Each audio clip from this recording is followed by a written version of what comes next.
కాబూలీ శనగల పాలకూర సలాడ్కి కావలసిన పదార్థాలు: ఉడికించిన కాబూలీ శనగలు, ఉడికించిన పాలకూర, ఉల్లిపాయ ముక్కలు, నువ్వులు, క్యారెట్, బీట్రూట్, నూనె, ఉప్పు, మిరియాల పొడి. కాబూలీ శనగలు పాలకూర సలాడ్కి కావాల్సిన పదార్థాలు చూసాం కదండి. ప్రాసెస్లోకి వెళ్ళిపోతాం. శనగలు అండ్ అలాగే మనకి స్పినాచ్ రెండు కూడా మంచివే హెల్త్. పాలకూర అనేది చాలా మంది రోజు స్మూతీస్లో అది మనం మిక్స్ చేసుకుంటూ ఉంటాము. కంపల్సరీ అది ఉండేలా చూసుకుంటూ ఉంటాం ఆ ఇంగ్రీడియంట్ అనేది. సో వెజిటేరియన్స్లో ఎటువంటి డెఫిషియన్సీ, న్యూట్రియంట్ డెఫిషియన్సీ వస్తుందనే దాని గురించి మాట్లాడుకుంటున్నాం కాబట్టి మాట్లాడుకుంటూ చేసుకుందాము. షూర్. ఓకే. సో ఫస్ట్ మనము కాబూలీ శనగలు ఏవైతే ఉన్నాయో దాన్ని బాయిల్ చేసుకోవాలి అశ్విని గారు. సో ప్రాపర్గా బాయిల్ చేసుకొని రెడీగా పెట్టుకోవాలి. అలాగే పాలకూర కూడా బాయిల్ చేసి కట్ చేసుకొని పెట్టుకోవాలి. ఓకే, రెండు బాయిల్ చేసి తీసుకొచ్చారు. Correct, done. సో నెక్స్ట్ మనము వెజిటేబుల్స్ కూడా చాప్ చేసుకొని రెడీగా ఉంది. మనం మిక్సింగ్ బౌల్ తీసుకుందాం. ఓకే.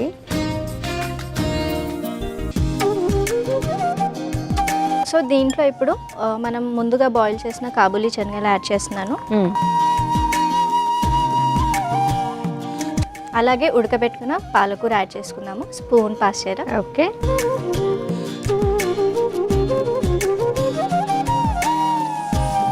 సో పాలకూరలో కూడా బేబీ స్పినచ్ తీసుకుంటే చాలా మంచిది అశ్విని గారు, ఎందుకంటే దాంట్లో న్యూట్రియంట్స్ అనేవి చాలా ఎక్కువగా ఉంటాయి వెన్ కంపేర్ టు మనం మెచ్యూర్ పాలకూర లీవ్స్ ఏవైతే ఉంటాయో. సో బేబీ స్పినచ్ లేదంటే బేబీ లీవ్స్ ఏవైతే ఉంటాయో అవి ఇంక్లూడ్ చేసుకుంటే చాలా మంచిది. ఓకే.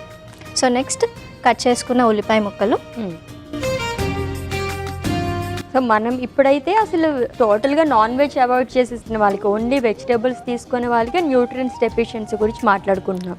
మొత్తం అన్ని వెజిటేబుల్సే ప్రిపేర్ చేస్తున్నారు ఇప్పుడైతే. ఇవి ఏ విధంగా ఉపయోగపడితే అసలు ఎటువంటి డెఫిషియన్సీస్ వస్తాయి ఓన్లీ వెజిటేబుల్స్ తీసుకుంటే కనుక? సో ఈ వెజిటేరియన్స్ వాళ్ళు ఏమవుతుందంటే నాన్ వెజిటేరియన్స్ కంప్లీట్గా నాన్ వెజ్ అవాయిడ్ చేస్తూ ఉంటారు కాబట్టి వీళ్ళకి సాధారణంగా ఎక్కువగా కామన్గా చూసేది protein deficiency first. So protein అనేది ఇంటేక్ చాలా తక్కువ అయిపోతూ ఉంటుంది. సో బ్యాలెన్స్ చేసుకొని వెజిటేరియన్ సోర్సెస్లో కూడా ప్రోటీన్ ఇంక్లూడ్ చేసుకున్నట్టయితే వాళ్ళు ప్రోటీన్ అనేది ఓవర్కమ్ చేయొచ్చు. నెక్స్ట్ కామన్గా చూసేది మనం iron deficiency. So iron deficiency మళ్ళీ మనకి అనీమియా కానివ్వండి, లేదంటే పీసీఓడి కానివ్వండి, లేదా ఇర్రెగ్యులర్ మెన్స్ట్రుయల్ సైకిల్స్ కానివ్వండి, దీనికి కూడా లీడ్ అయ్యే ఛాన్సెస్ ఎక్కువగా ఉంటాయి. సో ఇలాంటివి ఓవర్కమ్ చేసుకోవడానికి. అండ్ థర్డ్ వచ్చేసి calcium deficiency, zinc deficiency, omega 3 fatty acid deficiency, ఇలా B12 డెఫిషియన్సీ, సెలీనియం డెఫిషియన్సీ, ఇవి చాలా కామన్గా మనకి వెజిటేరియన్స్ ఎవరైతే ఉన్నారో వాళ్ళ దాంట్లో మనకు కనిపిస్తూ ఉంటాయి.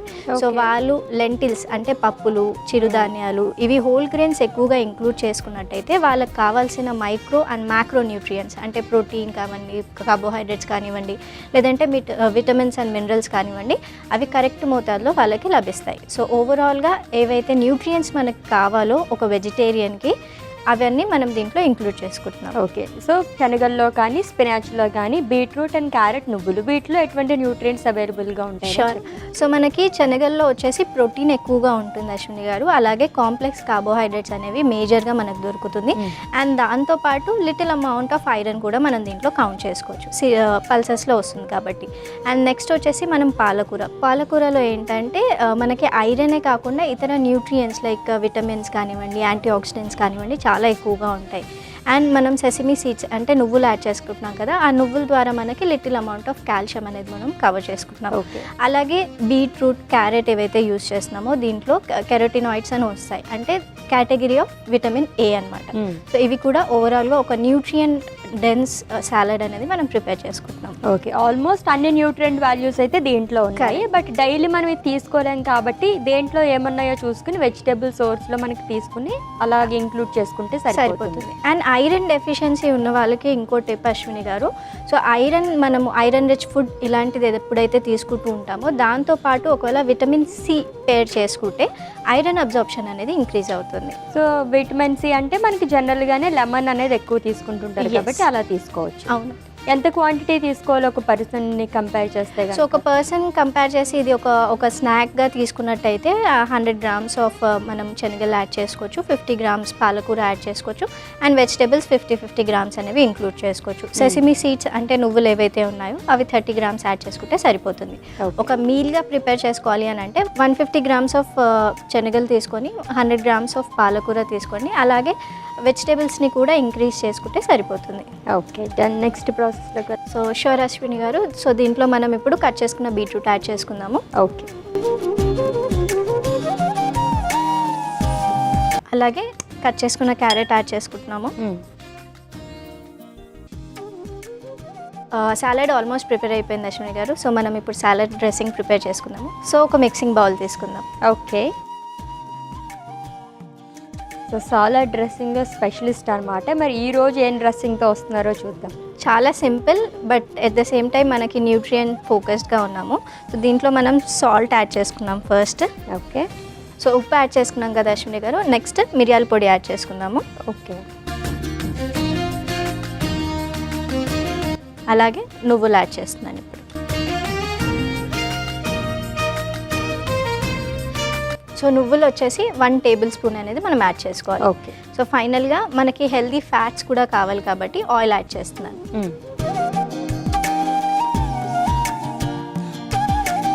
దీన్ని ఇలా మిక్స్ చేసుకొని simple salad dressing first time Simple. కొంచెం చిన్నగా చేశారు మీరు సలాడ్ డ్రెస్సింగ్. బట్ టేస్ట్ డెఫినెట్గా మీకు నచ్చుతుందని అనుకుంటున్నాను. అవునా? ఓకే, చూద్దాం. సో సాలడ్ డ్రెస్సింగ్ రెడీ అయిపోయింది కదా అశ్విని గారు. మన సాలడ్లో యాడ్ చేసుకున్నాం.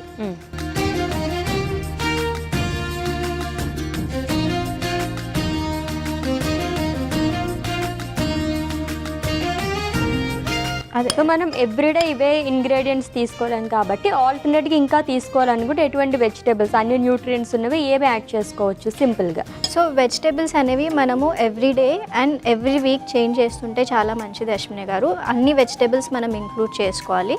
అండ్ ముఖ్యంగా green leafy vegetable per day అనేది సర్వింగ్లో పెట్టుకోవాలి. సో లంచ్కి కానివ్వండి, డిన్నర్కి కానివ్వండి, చపాతీస్లో యాడ్ చేయడం లేదంటే కర్రీస్లో ఏదైనా చేసుకోవచ్చు. బట్ గ్రీన్ లీఫీ వెజిటేబుల్స్ ఆకుకూరలు అనేది ఖచ్చితంగా మనం తినాలన్నమాట. ఓకే. అదే కాకుండా ఖచ్చితంగా మనం నట్స్ కూడా ఇంక్లూడ్ చేసుకోవాలి. అండ్ ముఖ్యంగా ఈ వెజిటేరియన్స్కి ఏమైపోతుందంటే ఫ్యాట్ డెఫిషియన్సీ, అంటే హెల్దీ ఫ్యాట్స్ ఉండవు. And at the same time నేను జింక్, సెలీనియం ఏవైతే డెఫిషియన్సీ అని చెప్పానో, సో మనం ఈ నట్స్ వల్ల మనకి జింక్ అండ్ సెలీనియం అవైలబిలిటీ అనేది ఎక్కువగా ఉంటుంది.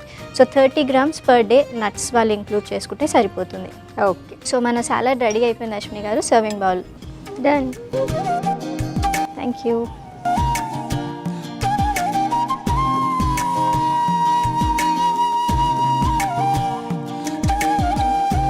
సో కాబూలీ చనా పాలకూర సాలడ్ రెడీ. ఓకే. సో చూడడానికే చాలా టెంప్టింగ్గా ఉందండి. మంచి కలర్ఫుల్గా కనిపిస్తుంది. కాబూలీ శనగలు పాలకూర సలాడ్. టేస్ట్ చేసే ముందు దీనికి కావాల్సిన పదార్థాలు, తయారీ విధానం ఒకసారి చూద్దాం. కాబూలీ శనగల పాలకూర సలాడ్కి కావాల్సిన పదార్థాలు: ఉడికించిన కాబూలీ శనగలు, ఉడికించిన పాలకూర, ఉల్లిపాయ ముక్కలు, నువ్వులు, క్యారెట్, బీట్రూట్, నూనె, ఉప్పు, మిరియాల పొడి. కాబూలీ శనగల పాలకూర సలాడ్ తయారు చేసుకునే విధానం: ముందుగా మిక్సింగ్ బౌల్ తీసుకుని అందులో ఉడికించిన కాబూలీ శనగలు, ఉడికించిన పాలకూర, ఉల్లిపాయ ముక్కలు, బీట్రూట్ ముక్కలు, క్యారెట్ ముక్కలు వేసుకోవాలి. ఇప్పుడు మరొక మిక్సింగ్ బౌల్ తీసుకుని అందులో ఉప్పు, మిరియాల పొడి, నువ్వులు, నూనె వేసి మిక్సింగ్ బౌల్లో వేసి కలుపుకుని సర్వింగ్ బౌల్లోకి తీసుకుని సర్వ్ చేసుకోవాలి. అంతే, కాబూలీ శనగల పాలకూర సలాడ్ రెడీ.